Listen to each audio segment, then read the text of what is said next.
Hi పిల్లలు, elementary level reading విజయవంతంగా పూర్తి చేసుకున్నందుకు మీ అందరికీ శుభాకాంక్షలు. మనం ఇప్పుడు ఎలిమెంటరీ రీడింగ్ తర్వాత అడుగు అంటే అడ్వాన్స్ రీడింగ్ వైపు వెళ్ళబోతున్నాం. అడ్వాన్స్ రీడింగ్ బాగా అర్థం చేసుకోవడానికి అన్నిటికంటే ముఖ్యమైనది ఏది? ముఖ్యమైన విషయం ఏమిటంటే మనకు ఎలిమెంటరీ రీడింగ్ బాగా వచ్చి ఉండాలి. ఇలా ఎందుకు? దీనికి సమాధానం కొన్ని నిమిషాల్లో మనకు తెలిసిపోతుంది. అడ్వాన్స్డ్ రీడింగ్ పరంగా కేవలం 2 ముఖ్యమైన నియమాలు ఉన్నాయి. వాటిని మనం చాలా మంచిగా అర్థం చేసుకోవాలి. ఈ 2 మాత్రమే కాకుండా మరిన్ని చిన్న చిన్న నియమాలు ఉన్నాయి. అయితే అవి గుర్తు పెట్టుకోవడంలో పెద్దగా ఇబ్బంది ఉండదు.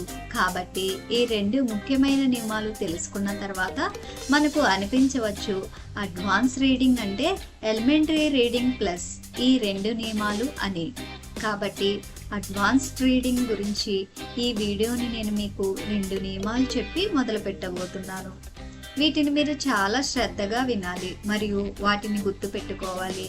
అయితే ఎల్లప్పుడూ గుర్తు పెట్టుకోవాల్సిన అవసరం లేదు. మీకు ఈ కాన్సెప్ట్ అర్థమైపోయి ఈ కాన్సెప్ట్ ద్వారా పదాలను చదవడం వచ్చేశాక అప్పుడు ఈ నియమాలు మీకు వాటంతటా అవే గుర్తుండిపోతాయి. ఈ 2 నియమాలు చెప్పడానికి ముందు నేను మీ ఏకాగ్రతను ఓ 2 విషయాలపైకి మళ్లించే ప్రయత్నం చేస్తాను. ఎలిమెంటరీ రీడింగ్లో మనం చూసాం, ఇంగ్లీష్లో మొత్తం 26 అక్షరాలు ఉంటాయి. వీటిని మనం ఆల్ఫాబెట్స్ అంటాము. కాబట్టి ఇంగ్లీష్ హ్యాస్ 26 లెటర్స్. ఈ 26 అక్షరాల్లో 5 ఓవెల్స్ అనగా అచ్చులు మరియు 21 కాన్సోనెంట్స్ అనగా హల్లులు ఉంటాయి. ఆ 5 అచ్చులైన ఏ, ఈ, ఐ, ఓ, యు ఓవెల్స్ కాబట్టి వాటిని మనం వి అనే అక్షరంతో సూచిద్దాం. అలాగే మిగిలిన 21 అక్షరాలు కాన్సోనెంట్ కాబట్టి వాటిని సి అనే అక్షరంతో సూచిద్దాం. కాబట్టి వి అనగానే ఓవెల్ మరియు సి అనగానే కాన్సోనెంట్ అవుతుంది. ఎప్పుడైతే నేను విసి జంటగా చూపించానో అప్పుడు దాని అర్థం నేను నా పదంలో ఓవెల్ అయిన వెంటనే ఒక కాన్సోనెంట్ వస్తుంది అని. ఈ జంట తర్వాత మరొక వి అనగా ఓవెల్ రావచ్చు లేదా సి అనగా మరొక కాన్సోనెంట్ రావచ్చు. కాబట్టి ఇవి అడ్వాన్స్డ్ రీడింగ్ యొక్క 2 అత్యంత ముఖ్యమైన నియమాలు. అనగా ఏదైనా ఒక పదంలో విసివి లేదా విసిసి అక్షరాల యొక్క కాంబినేషన్ వెతకడం. కాంబినేషన్ అనగా కలయిక. మరి కాస్త సమాచారం చెప్పిన తర్వాత మనకు స్క్రీన్ పైన కనిపించే పదాలలో విసివి లేదా విసిసి అక్షరాల యొక్క కాంబినేషన్ వెతకగలమా? చూద్దాం. స్క్రీన్ పైన మీకు కనిపిస్తున్న పదం యొక్క స్పెల్లింగ్ PARENT. ఈ పదాన్ని జాగ్రత్తగా గమనించి చెప్పండి. ఈ పదంలోని విసి కాంబో ఏది? విసి కాంబో అనగా ఓవెల్ వెంటనే కాన్సోనెంట్ రావడం.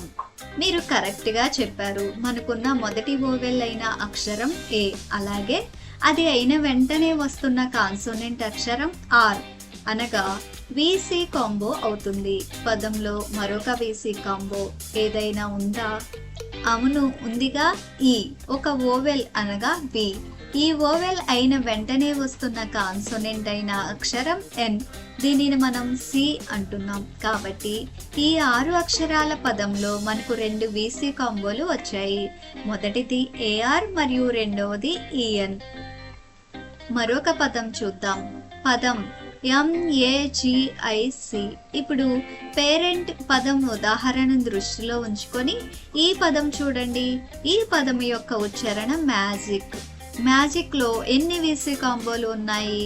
మ్యాజిక్ అని ఈ పదంలో 2 విసి కాంబోలు ఉన్నాయి. విసి కాంబో 1 AG మరియు విసి కాంబో 2 IC. ఈ 2 పదాల ఉదాహరణలను దృష్టిలో ఉంచుకొని 3వ పదం చూద్దాం. ఆ పదం FOREST. దీని ఉచ్చారణ ఫారెస్ట్ అవుతుంది. ఈ పదంలో మొదటి విసి కాంబో OR మరియు రెండవ విసి కాంబో ES.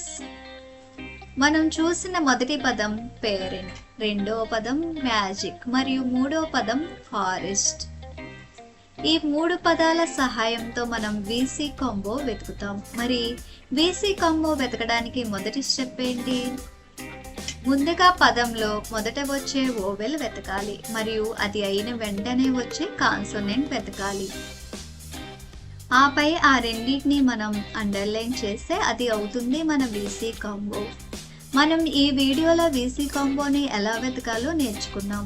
ఒకవేళ మీరు ఉపాధ్యాయులైతే మీ పిల్లలకు చెప్పండి, వారి ఇంగ్లీష్ పుస్తకాలను తెరిచి ఏదైనా ఒక పేజ్ నెంబర్ చూడమనండి. ఉదాహరణకు పేజ్ నెంబర్ 42.